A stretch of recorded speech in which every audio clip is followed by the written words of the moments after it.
Hello అండి అందరికీ welcome back to our channel. ఇంకా మొక్కలన్నీ మేము కుండీలో పెట్టేసిన తర్వాత కొంచెం మట్టి అనేది మిగిలిపోయిందనమాట. ఇంకా మిగిలిపోతే దాన్ని అట్లనే సపరేట్ పెట్టేసినాము, ఎందుకంటే మళ్ళీ ఇంకొన్ని మొక్కలు అనేటివి పెట్టేవి ఉన్నాయి కాబట్టి. ఇంకా అప్పుడైతే చాలా అంటే చాలా వర్షాలు కురుస్తున్నాయి అనమాట. ఈ వీడియో కొన్ని డేస్ బ్యాక్ది అనమాట. ఇంకా అందుకోసమే ఈరోజు అప్లోడ్ చేస్తున్నాను. కొంచెం టైం అప్పుడు నాకు కుదరక ఇంకా అప్పుడు అప్లోడ్ చేయలేదన్నమాట. సో ఇప్పుడు అప్లోడ్ చేస్తున్నాను. అయితే ఇంకా అప్పుడు చాలా అంటే చాలా వర్షాలు వస్తున్నాయి, చూస్తున్నారు, మీకు కనిపిస్తూ ఉందన్నమాట. కింద చూడండి ఎంత పచ్చిగా ఉందో, బండల పైన ఆల్రెడీ వర్షం పడి ఆగిపోయింది. ఇంకా మా హస్బెండ్ వచ్చేటప్పుడు అయితే క్రాబ్స్ తీసుకొచ్చాడు అనమాట. ఇంకా క్రాబ్స్ తీసుకురావడంతో నేను అంటే ఇది సెకండ్ ఆర్ థర్డ్ టైం అనమాట క్రాబ్స్ వండడం. ఫస్ట్ టైం అయితే అసలు నాకు వండడం రాలేదు. వాటి చూస్తూనే కూడా భయం వేసింది నాకు, ఇట్లున్నాయి ఏంటి అని చెప్పేసి. ఎందుకనంటే అవి కొంచెం లైవ్ ఉంటాయి కదా, తీసుకొచ్చిన తర్వాత వాటి కాళ్ళు చేతులు విరిచేసిన తర్వాత కూడా లైవ్ ఉంటాయి అనమాట. మీకు ఇప్పుడు చూపిస్తాను చూడండి. ఇంకా అందుకోసమే కొంచెం నేను దూరం ఉంటాను అనమాట. ఓన్లీ కర్రీ వండేటప్పుడే ఇంకా వాటిని కర్రీలో వేస్తానంతా, షెల్ అంతా తీసేస్తారు కదా పైన. సో క్లీనింగ్ ప్రాసెస్ అంతా కూడా చూపిస్తాను. చాలా మందికి తెలిసే ఉంటుంది కదా క్రాబ్స్ ఎట్లా క్లీన్ చేయాలి ఏంటి అనేది. ఇంకా మేమైతే అసలు అంటే ఎప్పుడో ఒక్కసారి వండుకుంటాం అనమాట, రేర్లీ. చాలా వరకు అంటే మేము ఫిష్, చికెన్, మటన్ కూడా ఎక్కువ లేదు, ఓన్లీ చికెన్, ఫిష్ ఎక్కువ. అయితే ఇంకా నేను ఈ వీడియోలో ఒక విషయం షేర్ చేసుకోవాలి అనుకుంటున్నాను. సో వీడియో అయితే ఎక్కడ స్కిప్ చేయకుండా చూడండి. సో మీకు కొంచెం ఏదైనా యూస్ఫుల్ అవుతుందేమో, కొంచెం జాగ్రత్త పడతారేమో అని చెప్పేసి నేను చెప్తున్నా. సో అది కొంచెం మనీ మ్యాటర్, సో గోల్డ్ విషయం అనమాట.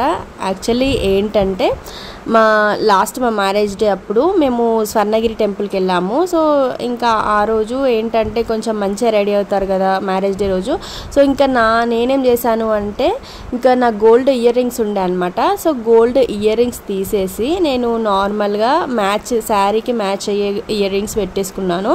ఇంకా కొంచెం మంచిగా కనిపిస్తుంది కదా గోల్డ్ కంటే కూడా శారీకి మ్యాచ్ అయ్యి పెట్టుకుంటే అని చెప్పేసి నా గోల్డ్ ఇయర్ రింగ్స్ తీసి నేను ఎక్కడ కూడా పెట్టలేదు, తీసి జాగ్రత్తగానే పెట్టినా అనమాట. మా ఇంట్లోనే పెట్టాను. సో నాకు ఆ ప్లేస్ ఇప్పటి వరకు గుర్తుంది. నేను ఎక్కడైతే ఇయర్ రింగ్స్ తీసి నేను మా హస్బెండ్కి చెప్పి మరీ పెట్టినాను. సో అట్లా పెట్టినవి ఇంకా మేము ఇంటి నుంచి బయలుదేరి టెంపుల్కి అయితే వెళ్ళిపోయినాం. టెంపుల్కి వెళ్ళిపోయి మళ్ళీ ఇంకా రిటర్న్ అయిపోయినాము. ఇంటికి వచ్చేసిన తర్వాత నైట్ 11-12 అయిపోయింది అనమాట. సో ఆ టైంకి అట్లా ఇయర్ రింగ్స్ తీసేసి అంటే రోళ్ళు గోళ్ళు పెట్టుకున్నా కదా, సో అవి తీసేసి పక్కకు పెట్టేసినాను. సో అంత ఐడియా రాలేదనమాట గోల్డ్వి తీసుకొని ఇప్పుడే పెట్టుకోవాలని చెప్పి. చాలా అలసిపోయినాం కదా జర్నీకి పిల్లలతోటి. సో ఇంకా నేనేం చేశానంటే ఇంకా నైట్ పడుకుని పోయి మళ్ళీ నెక్స్ట్ డే మార్నింగ్ కూడా నాకు కుదరలేదు, ఎందుకంటే ఆదిపాపని స్కూల్కి పంపించడము అట్లా. తర్వాత ఇంకా ఆఫ్టర్నూన్ కొంచెం ఖాళీగా ఉంటాం కాబట్టి ఏదో ఒక ఐడియా వస్తుంది కదా. సో నాకు కూడా అట్లా సడన్గా ఇయర్ రింగ్స్ ఏవి నావి అని చెప్పేసి అట్లా గుర్తొచ్చింది అనమాట. గుర్తు రాగానే అసలు నాకు ఉంటాయి కదా అక్కడే, నేను ఎక్కడ పెట్టానో ఇంట్లోనే కదా ఉంటాయి కదా అని చెప్పేసి అనుకున్నా. సో ఇంకా నేను వెళ్ళి చూసరికి షాక్ అనమాట. అసలు ఎక్కడైతే నేను ఇయర్ రింగ్స్ పెట్టానో అక్కడైతే ఇయర్ రింగ్స్ కనిపించలేదు. అసలు నాకు అసలు ఎంత ఏడుపు ఒక్కటి తక్కువ అనమాట. అసలు ఎంత బాధ అంటే అంత బాధ వేసింది. ఎందుకు అని అంటే ఆ ఇయర్ రింగ్స్ ఫస్ట్ టైం అంటే మా హస్బెండ్ సెకండ్ పాప పుట్టింది కదా నాకు, తనిషి పాప పుట్టినప్పుడు తన సేవింగ్స్ చేసేసుకొని మినిమం ఒక 45,000 to 50,000 మధ్యలో ఉంటాయి అనమాట. అప్పుడు అంత ప్రైజ్ పెట్టి వెనకాల దిద్దులు అంటారు చూడండి, అంటే దిమ్మెలు అంటారు కదా, సో అవి కూడా గోల్డే చేపించి నాకు సర్ప్రైజ్గా గిఫ్ట్ ఇచ్చాడు అనమాట తను. సో అట్లా అవి సర్ప్రైజ్గా గిఫ్ట్ ఇచ్చిన గోల్డ్ ఇయర్ రింగ్స్ పోయినాయి అని చెప్పేసి అసలు నేనైతే చాలా అంటే చాలాసేపు ఏడ్చిన అనమాట. ఎందుకు అనంటే ఎంత ప్రేమగా తను నాకు తీసుకొచ్చి ఇచ్చాడు కదా. సో ఇంకా అవి పోయినందుకు చాలా అంటే చాలా బాధ వేసింది నాకు. ఇంకా మా హస్బెండ్ అయితే అసలు నేను ఏడుస్తున్నా, నేను బాధపడుతున్నా అని చెప్పేసి ఏం కాదులే, ఇంకా మళ్ళీ తర్వాత మనకి దేవుడు మనకి కరుణిస్తే ఇంకా తర్వాత మంచిగా కొనిస్తానులే, నువ్వు ఇంకా ఏడవకు అని చెప్పేసి కొంచెం ముద్గరిచింది అనమాట. అంటే నేను ఏమనుకున్నా అంటే ఎంత తిడతాడో అంత అజాగ్రత్తగా, వేరే వాళ్ళు అయ్యేది ఉంటే ఆ ప్లేస్లో ఇంకా వాళ్ళ వైఫ్స్ని ఎన్ని తిట్టేవారో, ఎంత అజాగ్రత్తగా ఉంటావా నువ్వు, అంటే గోల్డ్ పైన నీకు కొంచెం కూడా శ్రద్ధ లేదా, అది గోల్డ్ కదా అని చెప్పేసి. సో అఫ్కోర్స్ మా పేరెంట్స్ నన్ను కంపల్సరీ తిడతారు, ఎందుకంటే వాళ్ళు ఇంకా తిడతారు కదా పేరెంట్స్ అన్నప్పుడు. ఇంకా అట్లా మా హస్బెండ్ అయితే నన్ను ఆ సిచ్యువేషన్లో మాత్రం ఒక మాట కూడా అనలేదు, ఎందుకంటే తను కొనిచ్చినాయి అని చెప్పేసి నాకు బాధ అనమాట. సో ఏవైనా పోతే అంత బాధ ఉండేది కాదేమో, అంత ప్రేమగా తీసుకొచ్చి నాకు అప్పుడు ఇచ్చినప్పుడు అంత అంటే అంత బాధ చెప్పలేనమాట. సో నాకు అట్లా 50,000 విలువ చేసే బంగారు కమ్మలు పోయినాయి అనమాట. అవి ఇప్పటి వరకు దొరకలేదు. ఇల్లు మొత్తం వెతికినా నేను, అసలు ఎంత వెతికినా కూడా దొరకలేదు. సో అవి తీసుకొని 2 years అవుతుంది. అప్పటికి ఇప్పటికీ కొంచెం ప్రైస్ అనేది పెరిగింది కాబట్టి సో ఇంకా మేము తీసుకున్న ఇప్పుడు సేమ్ అవే ఇయర్ రింగ్స్ తీసుకోవాలి అంటే కొంచెం ప్రైస్ ఎక్కువనే పడుతుంది. ఇంకా అన్ని డబ్బులు మా దగ్గర లేవు కాబట్టి సో కొంచెం సేవింగ్స్ అట్లా చేసుకొని ఇంకా ఫ్యూచర్లో చూద్దాము అని చెప్పేసి అనుకున్నాను. సో నాకు చిన్నప్పటి నుంచి అంతే, ఎందుకో తెలియదు అసలు ఏదైనా కానీ నేను దేవుడి దగ్గరికి వెళ్ళినప్పుడు నాకు కంపల్సరీగా గోల్డ్ వెళ్తుంది అనమాట. అది ఎందుకో ఏంటో నాకు ఇప్పటికీ అర్థం కాదు. చిన్నగా ఉన్నప్పటి నుంచి అంతే. నేను తిరుపతికి వెళ్ళినప్పుడు కూడా నాకు గోల్డ్ ఇయర్ రింగ్స్ పోయినాయి.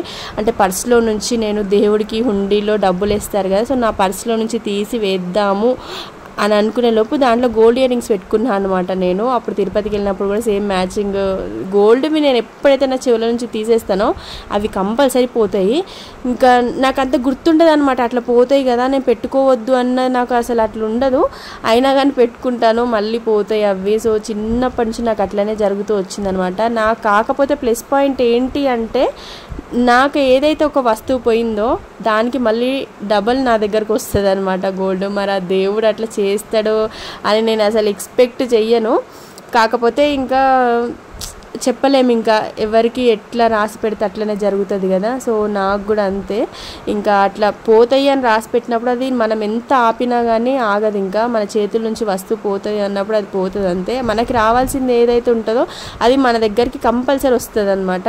సో ఇంకా నాకు అంతే అనమాట, ఏదైతే వస్తువు పోతుందో దేవుడు మళ్ళీ నాకు అదే ఇస్తాడు, దానికంటే కొంచెం ఎక్కువనే ఇస్తాడు అనమాట.